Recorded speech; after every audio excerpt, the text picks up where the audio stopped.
est de retour avec Alain Weiss.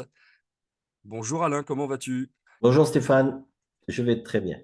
Bon, merci d'avoir accepté mon invitation à participer à ce sommet. C'est un honneur pour moi de te recevoir. Bon, ben, on avait déjà Si. travaillé ensemble hein, à Aix-en-Provence. Ouais, Et oui, on se connaît depuis quelques années et je ouais, me ouais. suis dit, parlons de l'apprentissage. Moi, il y a une personne que je veux absolument entendre, c'est Alain Weiss, parce que tu as une histoire plus qu'intéressante. Et puis, en plus, tu as enseigné à la fac d'Aix-Marseille. Et c'est vrai que c'est quelque chose qui m'intéresse énormément. Merci. Commençons par les présentations. Qui es-tu, Alain Weiss? Moi, je suis un Marseillais, Ah, profondément Marseillais, dans la mesure où j'y suis né, où j'y ai grandi, où j'ai profité de beaucoup de choses de Marseille à l'époque où j'étais adolescent.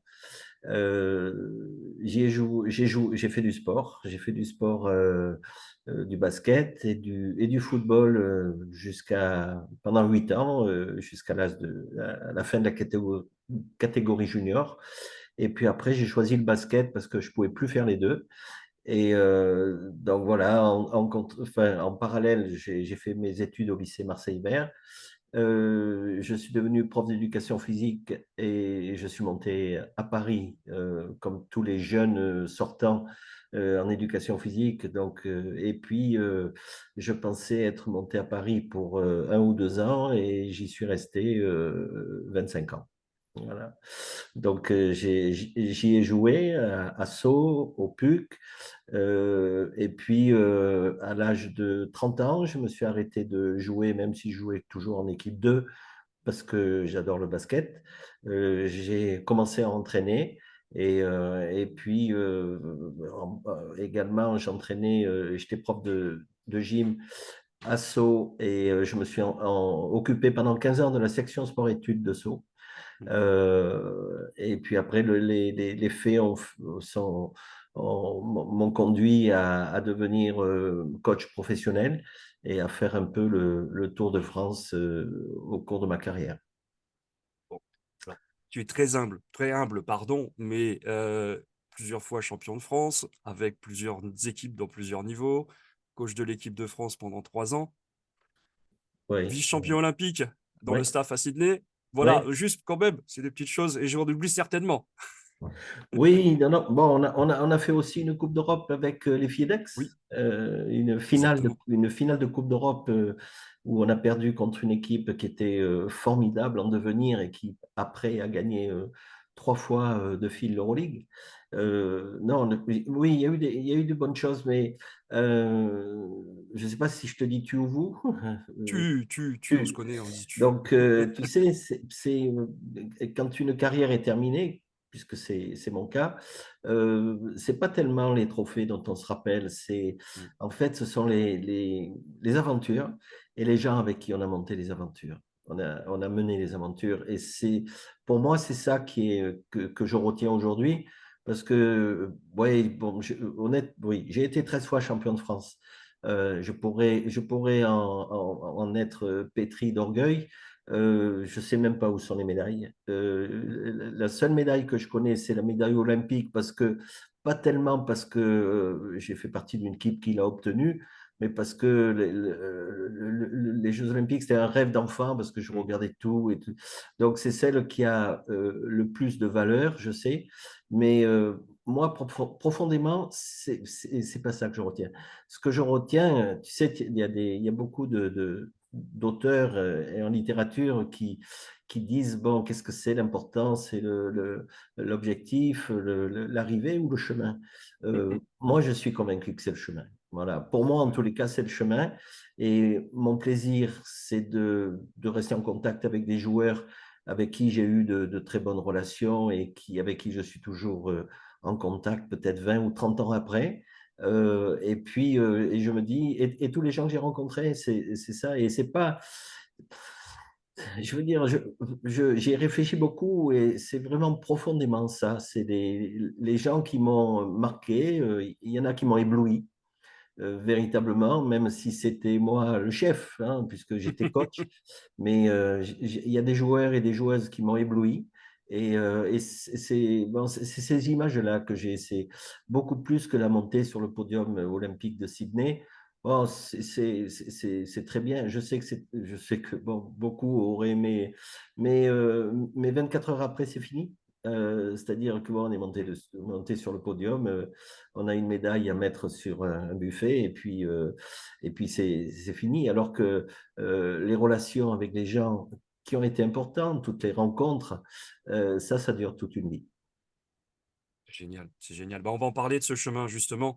Euh, Commençons, voilà, bon, l'arrivée au basket, on l'a compris, une passion, on tombe dedans quand on est petit, puis généralement ça nous tient toute la vie. Moi, je voulais surtout parler de ton passage justement à coach et surtout de ton passage de coach à coach professionnel. Qu'est-ce qui a fait qu'au bout d'un moment, tu t'es dit, tiens, c'est ma voie, c'est ce que j'ai envie de faire. Et puis, qu'est-ce que tu as appris justement de ce passage vers ce professionnalisme? Bon, ce qui m'a le plus construit, c'est d'avoir eu la responsabilité de jeunes gens pendant 15 ans à la section sport-études de Sceaux. Ce sont des jeunes qui venaient, qui arrivaient en seconde, mais de toute la France. Et un petit peu, les parents me les confiaient. Et il était hors de question d'en faire que des basketteurs, même si on s'entraînait 14 heures par semaine, hein, c'était très intensif. Même si bon, on a été en 15 ans 9 fois champion de France, on a fait 3 fois les championnats du monde, mais c'était pas ça qui me motivait, honnêtement. Même si c'était quand même une partie de la motivation, moi, c'était qu'ils aient le bac et qu'ils fassent des études. Et pour ça, il fallait absolument qu'ils comprennent que dans leur motivation, qui était au départ des motivations sportives, il y ait d'autres motivations et les autres motivations qui allaient les construire et leur donner l'appétit d'apprendre plus tard.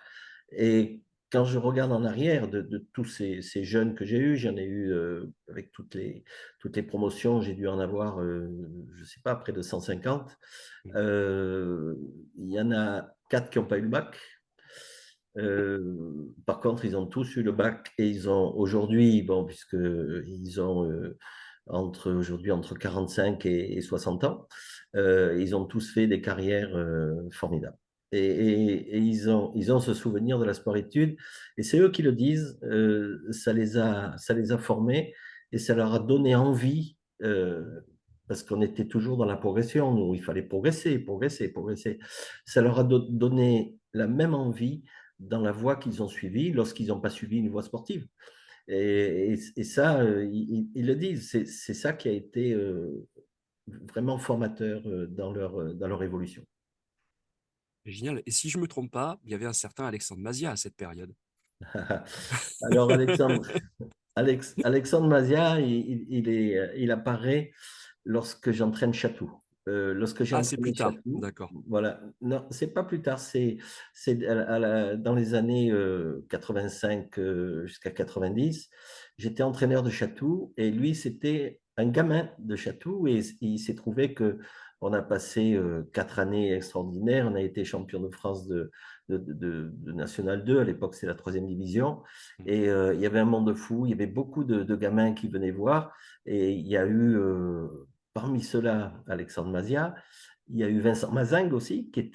qui était un Benjamin et qui venait avec ses parents voir les matchs. Et puis après, Alexandre Mazia a été un ami très proche de Mustapha Sonko, que j'ai eu à Sceaux et qui a explosé véritablement à Sceaux pour devenir le joueur international, vice-champion olympique, champion d'Espagne, le joueur formidable qu'il a été. Et il faisait partie de tous les copains de Mustapha Sonko et il a assisté aussi, donc pratiquement 7 ou 8 ans, 5 ou 6 ans après Chatou, à l'ascension de Sceaux et de Mhm. son très bon ami Mouss Sonko. Ça Donc aussi, il y a des puisqu'on en liens, parle. il y a des Mais oui, liens. il y a des Ouais, liens. ouais. Et puis, on va continuer sur le chemin. Et moi, je voudrais aller un petit peu plus loin et l'arrivée vers l'équipe de France. Parce que forcément, tu as eu des passages par Le Mans et par d'autres clubs après les clubs, on va dire, de la région parisienne. Mais qu'est-ce qu'on apprend au fur et à mesure de ça et qu'est-ce qui fait qu'on grandit pour un jour atteindre, je dirais pas le summum, mais c'est quand même quelque chose en tant que coach de basket, c'est une forme d'aboutissement. Bon, moi, j'ai toujours été secrètement ambitieux. Euh, j'ai jamais voulu écraser les autres. Tous les, tous les gens qui m'ont connu peuvent en témoigner. Mais par contre, j'étais très ambitieux. Et dès qu'il y avait quelque chose qui se passait et qui pouvait m'apporter une connaissance, une sensibilité, j'étais là. C'est-à-dire que pendant une dizaine d'années, j'ai fait tous les championnats d'Europe de jeunes qui existaient. Je conjuguais cette période qui était une période, je veux dire, agréable. Si c'est un championnat d'Europe de jeunes, c'est très agréable. Donc, c'était pendant les vacances, toujours, en été. Et en même temps, je ne le savais pas, mais je travaillais.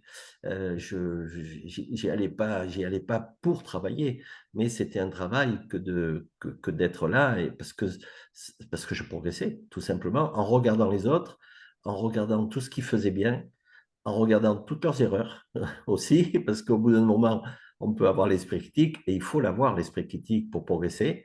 Et donc, ça a eu bon, deux conséquences. La première, c'est que j'ai appris des choses. Et la deuxième, c'est que j'ai connu des tas de gens et je me suis fait connaître. C'est-à-dire que après, j'étais au départ, j'étais le petit professeur de basket, mais j'avais des bons résultats, que ce soit à Château ou à Saône. On a été champion de France avec les deux clubs, mais j'étais le professeur uniquement parce que j'étais prof d'éducation physique et que j'avais fait déjà des ouvrages sur le basket et tout ça, mais j'étais pas du tout dans cette mentalité-là. J'étais pas du tout un professeur.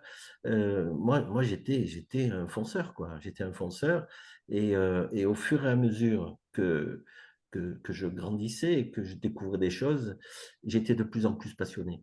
Et je dirais, s'il y a quelque chose qui est une caractéristique personnelle, c'est la passion du basket et de l'apprentissage. Je n'ai jamais arrêté d'observer les autres, d'essayer de prendre des choses qui me semblaient bien et que je pouvais faire avec mes joueurs. Je me suis jamais considéré comme ayant appris. Euh, on apprend toujours, toujours, toujours. Mais à une condition, je dirais même une double condition, être passionné, je l'ai déjà dit, et être curieux. La curiosité est quelque chose, on dit toujours la curiosité est un vilain défaut. Eh bien non, Mmh. c'est une grande qualité d'être curieux. Alors on n'est pas besoin d'être curieux de ses voisins, mais curieux des gens qui font évoluer le domaine dans lequel on évolue, c'est une chance, quoi. Et après, j'ai eu la possibilité d'être en contact avec tous les gens qui étaient beaucoup plus savants que moi, beaucoup plus forts, qui avaient entraîné à des niveaux nettement supérieurs, et je les écoutais. Donc, s'il y a allez, un troisième élément, c'est savoir écouter. On a le temps de s'exprimer, de dire, bon, moi je fais ça, moi je fais ça. On s'en fout honnêtement, c'est ce que tu fais. Les plus forts là, qu'est-ce qu'ils font? Qu'est-ce qu'ils font? Comment tu fais pour savoir, pour connaître leur méthode, savoir ce qu'ils font, comment ils s'y prennent? Eh ben, il faut regarder et écouter. Et ça, j'avais cette qualité. C'est génial, c'est génial. Et je vais t'avouer un secret.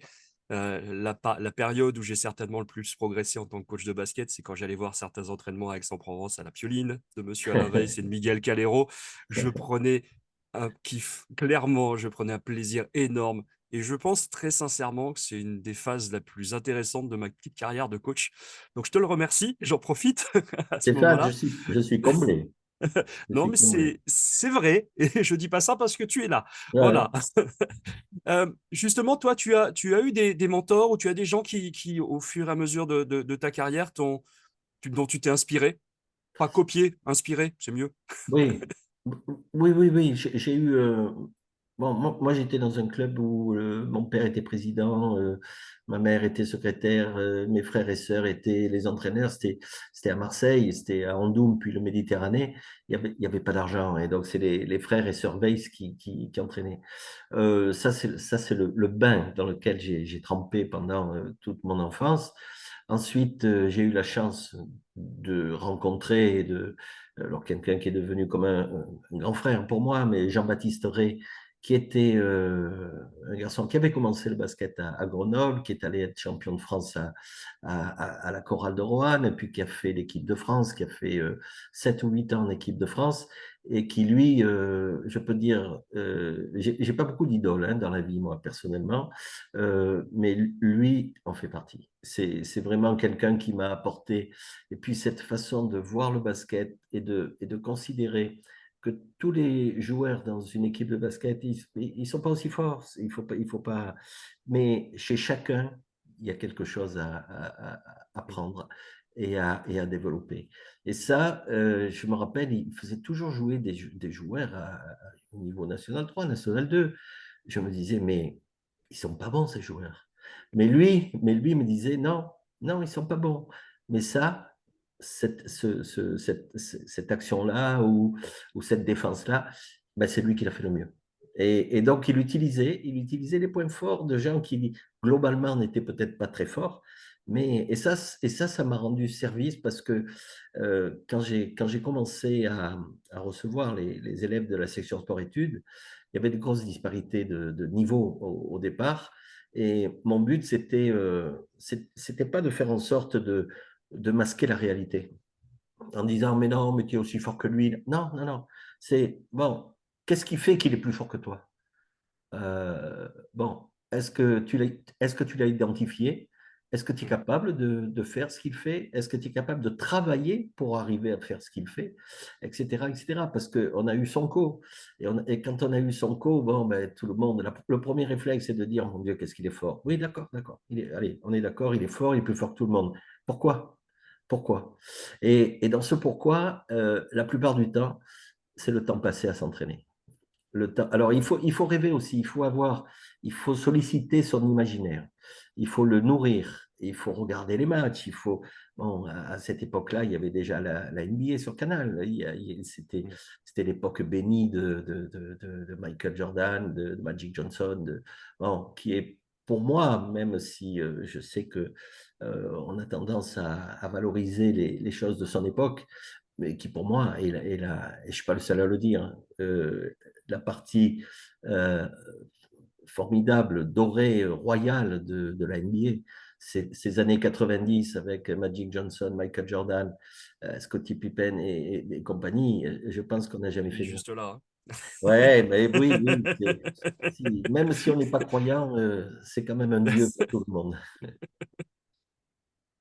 Bon, c'est génial. Et tu disais justement, on parlait de Mustapha Sonko, il y a eu Makan Dumassi aussi par la suite. Et on va dire que ta spécialité, si on revient un petit peu, ça a quand même été de lancer des jeunes à très haut niveau.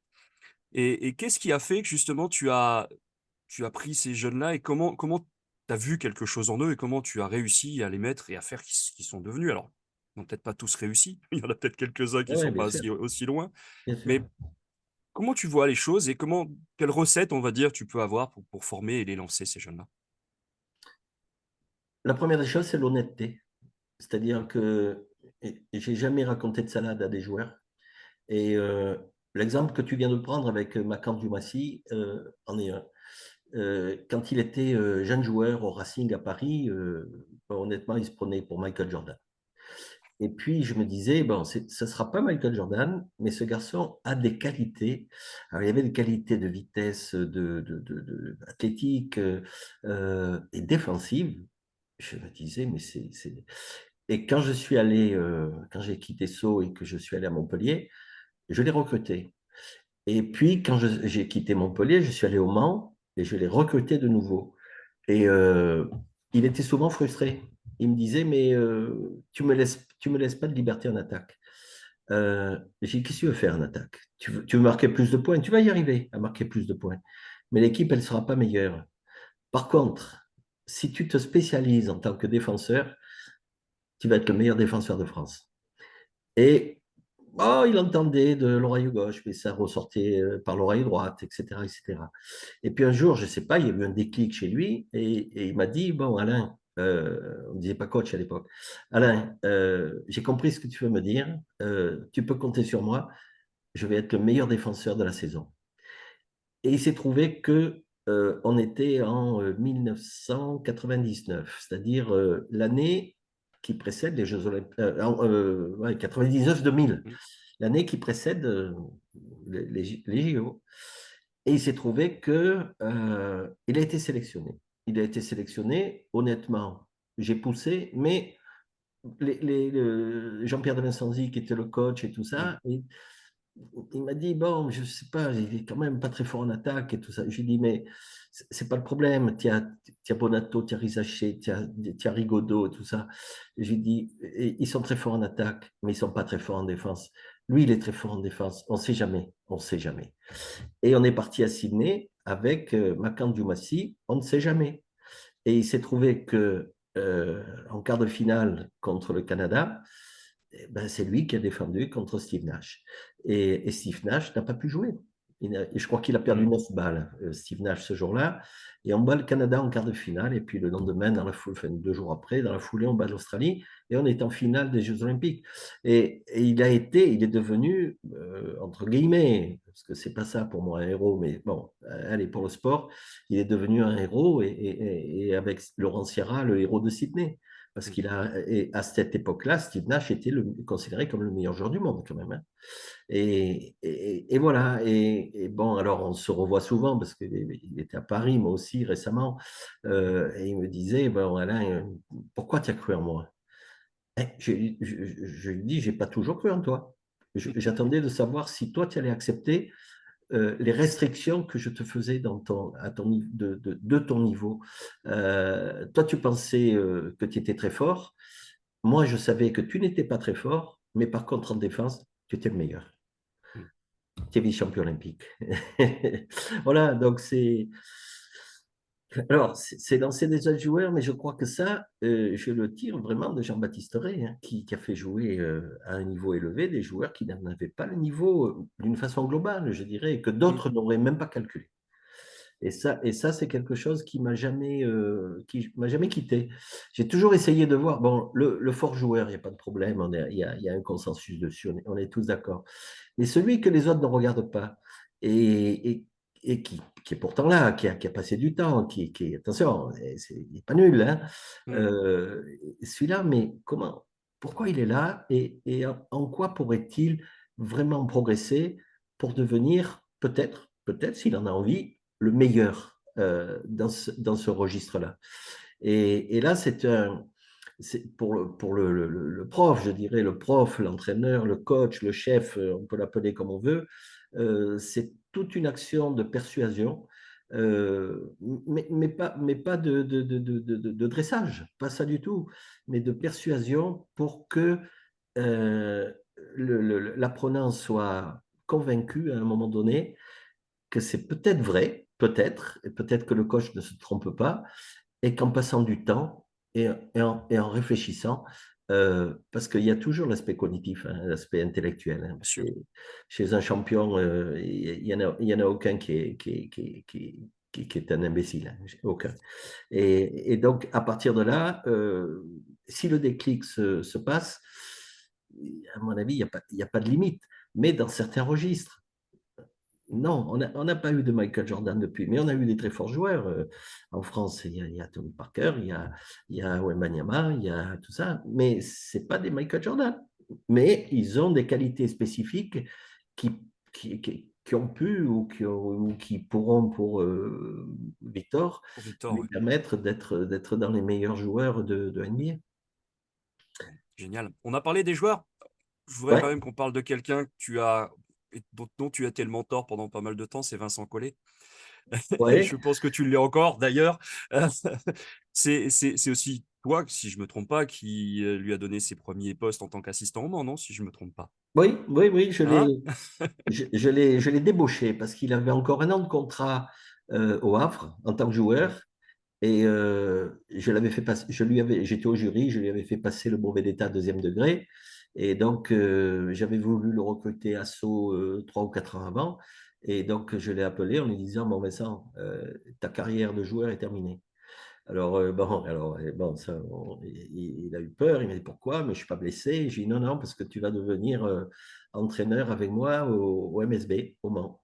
Et voilà, donc il est arrivé, après il a été mon assistant d'équipe de France, et puis on a gardé des liens d'amitié, de travail et d'authenticité, parce que il ne m'a jamais épargné dans ses... Et c'est ça, moi, que j'attends d'un assistant. C'est pas quelqu'un qui va me dire oui, tu es le plus fort, tu es le plus grand, tu es le plus intelligent. Bon, c'est miroir, dis-moi que je suis la plus belle. Non, non ça c'est pas intéressant. Et moi aussi. Et moi, je lui ai dit, tiens là, tu fais des choses, c'est pas toi ça. C'est pas toi. Pourquoi tu fais ça? Reste toi-même. Et ainsi de suite. C'est-à-dire que il y a eu une relation de sincérité et d'honnêteté qu'on ne peut avoir qu'avec des amis, qui s'est développé. Et bon, alors après, c'est devenu le maître a dépassé l'élève a dépassé le maître, hein, c'est une évidence. Mais moi, j'ai continué à être critique, à être très critique par rapport à lui, pas pour le critiquer, tout simplement pour lui rendre service, parce qu'un coach a tendance à, à, à, il a tendance à s'obstiner dans certaines décisions. Et s'il n'y a pas quelqu'un qui lui pose juste la question, tu es sûr que ce que tu fais là, c'est la bonne chose? S'il n'y a pas quelqu'un qui lui pose juste cette question, sans lui dire tu as tort, tu devrais faire ça. Non, tu es sûr que, eh ben, il évolue pas. Et comme c'est changer de conception, changer de stratégie, ça demande une grande dépense d'énergie intellectuelle ou émotionnelle, ou selon les cas.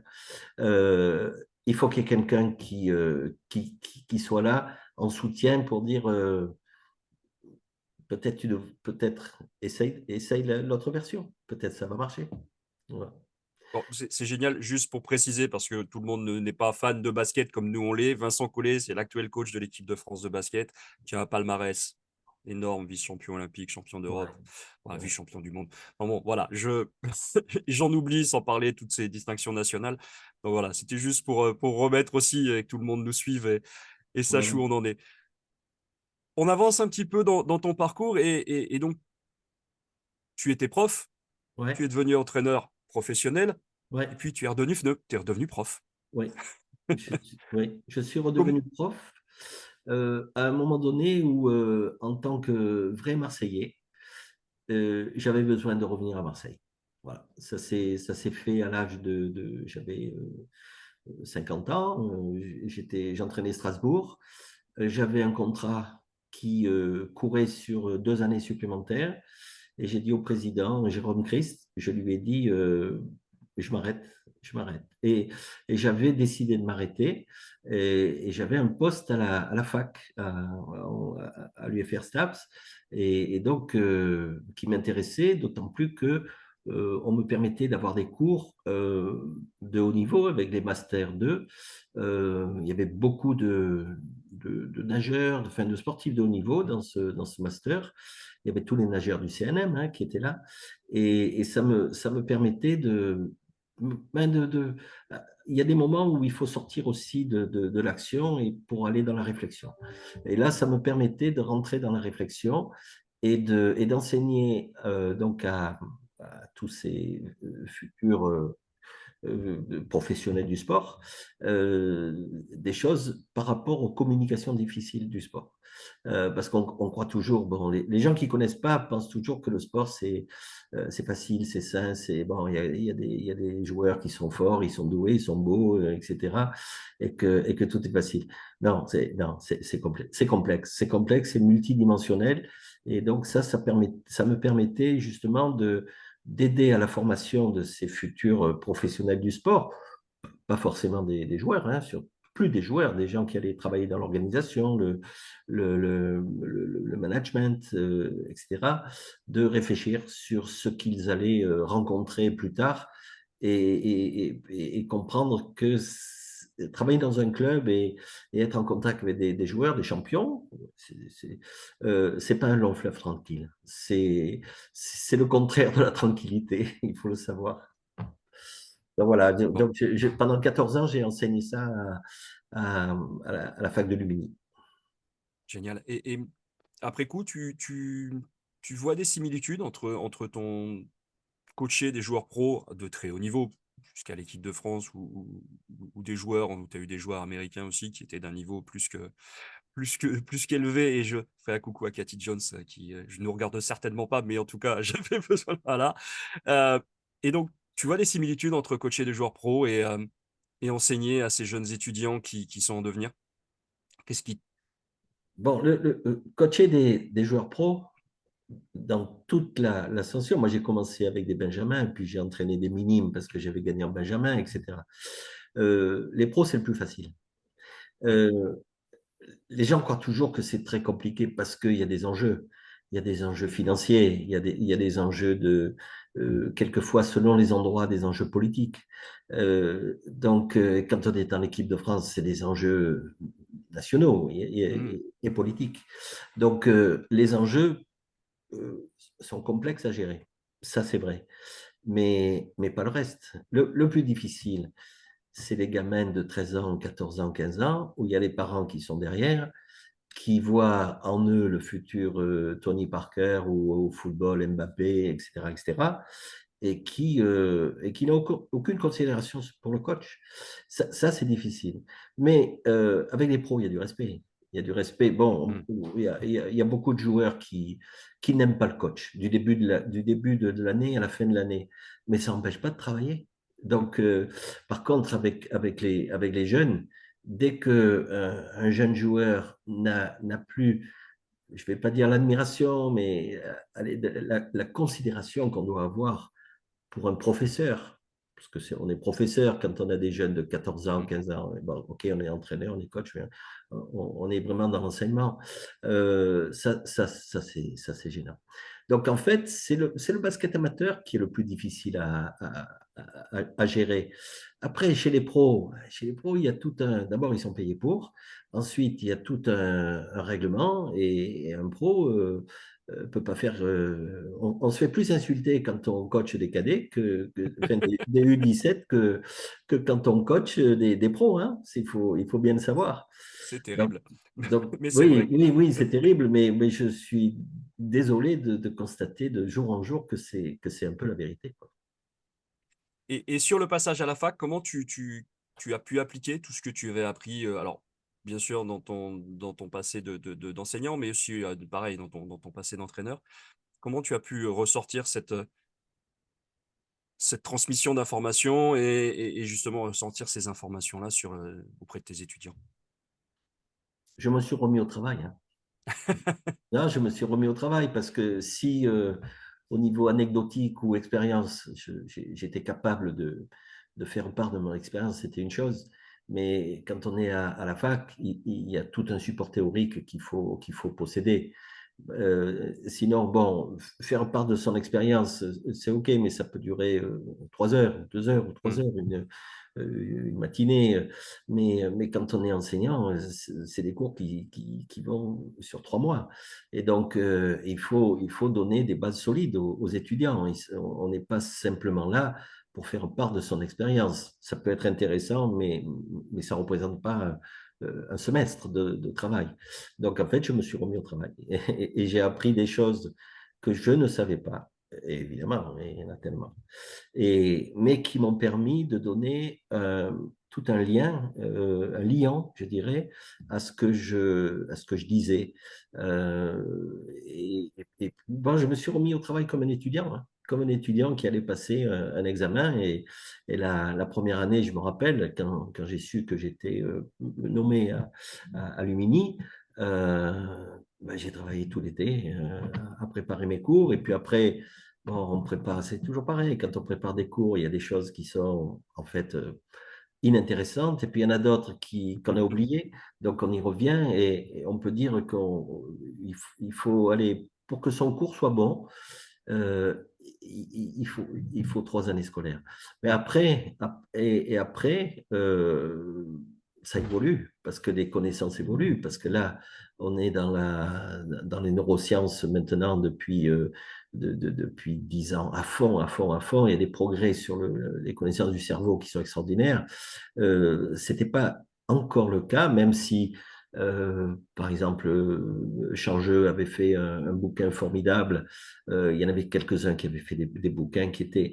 Mais c'était presque de l'anticipation. On ne l'avait pas intégré dans les... Enfin, moi, je ne l'avais pas intégré dans les cours. Et aujourd'hui, si je redonnais des cours à la fac, je serais bien obligé de retravailler par rapport à toutes les découvertes qui ont eu lieu dans le domaine neurologique. Là, tu abondes dans mon sens et forcément, c'est ça l'idée dans l'adaptation, dans le mode de fonctionnement de chaque personne, dans la personnalisation de ce qu'on enseigne aussi. Enfin voilà, c'est essentiel et la différence aussi de mode d'apprentissage de chacun et ça, c'est important ouais, pour moi. Oui, alors, et chacun a son mode d'apprentissage, je suis entièrement d'accord. Mais il y a une constante, c'est le temps passé. Quand on est dans le sport, bon, l'entraînement du sport, c'était quoi? C'était de la répétition et du Mm. temps passé. Et puis après, il y a eu beaucoup de choses qui sont intervenues. La préparation physique est devenue presque une science. Il y a beaucoup d'éléments qui sont entrés en ligne de compte, toute l'importance du cognitif, etc., etc. Bon, c'est une chose. Mais il faut bien comprendre qu'à un niveau supérieur, il y a, enfin, notre domaine, il y a une nécessité de passer du temps. Tu sais, il y a un psychologue, je ne sais plus s'il est suédois, norvégien, il s'appelle Stevenson. Et il a expliqué que pour devenir spécialiste dans une matière, que ce soit la médecine, les mathématiques, la musique, le sport, il fallait avoir passé 10 000 heures. Et parce que, bon, pas simplement parce qu'il faut faire plaisir à papa, maman, c'est pas ça du tout. C'est qu'il y a des connexions qui se créent et qui nécessitent un certain temps. Et tu t'aperçois que des sportifs qui rentrent, qui commencent à l'école de sport, allez, à 7 ans, et qui deviennent, bon, qui font tout, qui deviennent, qui font leur premier contrat pro à 21 ou 22 ans, euh, le temps passé à parler, on va parler du basket, de basket, regarder des matchs, discuter avec les copains, écouter le coach, s'entraîner, etc., on s'aperçoit que quelqu'un qui fait un contrat professionnel à 22 ans a passé plus de temps dans le basket qu'un étudiant qui intègre Polytechnique Mm. aura pu faire en faisant des mathématiques. Donc, c'est-à-dire que ça remet en valeur, si tu veux, le côté du temps, le côté répétitif. Alors, ça peut être varié, mais c'est pas parce que c'est un plaisir. Bon, les gamins qui rentrent en centre de formation et tout ça, ils kiffent, comme on dit, hein, ils kiffent. Bon. Mais c'est pas parce qu'ils prennent du plaisir que c'est pas du travail. C'est du travail. Et donc, cette répétition, il faut l'avoir. Tu vois, moi, j'avais un joueur là, en tant que général manager au Metropolitans. Son père c'est le chanteur aux États-Unis le plus payé. Voilà, il a fait une chanson extraordinaire, Monsieur Hornsby, il s'appelle. Bon. Mm. Et c'est le jeu. Et il est venu voir son fils, et puis on a discuté. Et il m'a demandé si je faisais de la musique. Et je lui ai dit non, c'est un des grands regrets de ma vie de ne pas avoir fait de la musique. Et je lui ai dit, notamment le piano, je trouve que le piano, c'est une des merveilles du monde. Il me dit, mais pourquoi vous en faites pas? Et, J'ai dit, monsieur, je suis trop âgé. Mais non, j'ai dit, mais il faut apprendre le solfège. Il me dit, mais non, vous allez, ok, vous ne deviendrez jamais un pianiste pour aller jouer à Vienne ou à Milan. Mais il me dit, si, vous pouvez, mais il va falloir que vous y passiez du temps.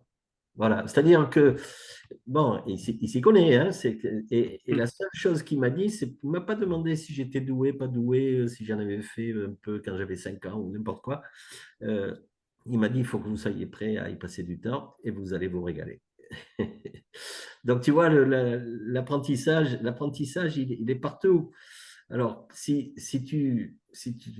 on a discuté un petit peu en aparté. Si à 32 ans, tu veux savoir si Usain Bolt peut devenir meilleur qu'à 24 ans, je te dirais non. Je te dirais non, parce que Mm, là, on est limité par la biologie. Mais tout ce qui est cognitif, on n'est pas limité. c'est génial. Merci Alain, merci pour tous ces enseignements. J'ai une dernière petite question parce que je la pose à toutes les personnes qui ont participé au sommet. Qu'est-ce que toi, Alain Weiss, tu as appris récemment? Quelle est ta dernière expérience d'apprentissage? Alors, écoute, c'est plus de l'admiration que de l'apprentissage.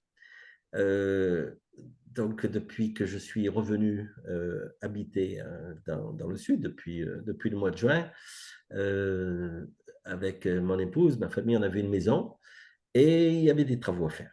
Voilà. Et donc, je savais qu'il y avait des travaux. J'ai fait venir des spécialistes. Je leur ai dit, moi, parce qu'ils m'ont dit, il y a des choses que vous pouvez faire vous-même. J'ai dit, mais je ne sais rien faire. Et ils m'ont dit, mais non, monsieur, mais non. Et on va vous guider. On va vous guider. Bon, je ne sais pas si le résultat est grandiose, mais en tous les cas, c'était quelque chose, ce bricolage que je n'avais jamais fait de ma vie et pour lequel je pensais que j'étais totalement exclu, définitivement. Ils m'ont montré que ben, même à 70 ans, on pouvait s'y mettre et arriver à faire des choses qu'on ne pensait pas. Génial. Félicitations déjà. Merci, merci. Merci aussi à toi d'avoir participé au sommet Authentic Learning. Et on se retrouve pour les prochaines interviews à la suite. Merci Alain. Au revoir. Merci Stéphane.